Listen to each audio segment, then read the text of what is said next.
السلام علیکم، آپ دیکھ رہے ہیں جان پاکستان ٹی وی۔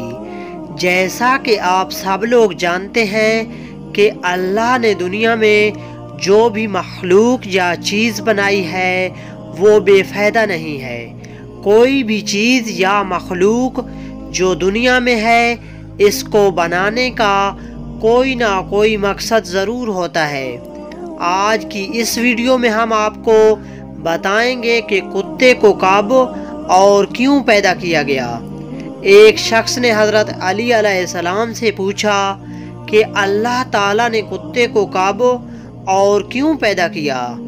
اس پر امام علی علیہ السلام نے فرمایا، اے شخص، میں نے اللہ کے رسول صلی اللہ علیہ وآلہ وسلم سے سنا، انہوں نے فرمایا کہ جب حضرت آدم علیہ السلام کو زمین پر بھیجا گیا اور حضرت آدم علیہ السلام بی بی حوا کو ڈھونڈتے ڈھونڈتے تنہا اکیلے ادھر ادھر پھر رہے تھے، اور جب وادی کہاف تک جا پہنچے تو شیطان نے کہا کہ آدم کو ختم کیا جائے، تو وہاں کے جانوروں کو شیطان نے بھڑکایا کہ آسمان سے ایک مخلوق آئی ہے جو بڑی لذیذ ہے، جس کو ایک بار کھاؤ گے تو اس کا مزہ کبھی بھولو گے نہیں۔ تو یوں آدم علیہ السلام پر ان جانوروں نے حملہ کر دیا۔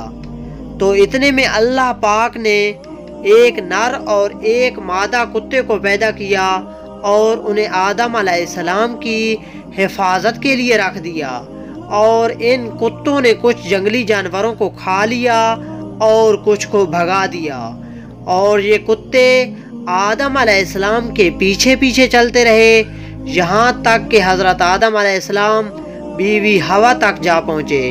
پھر اللہ تعالیٰ نے ان کتوں کو انسان کی حفاظت کے لیے رکھ دیا۔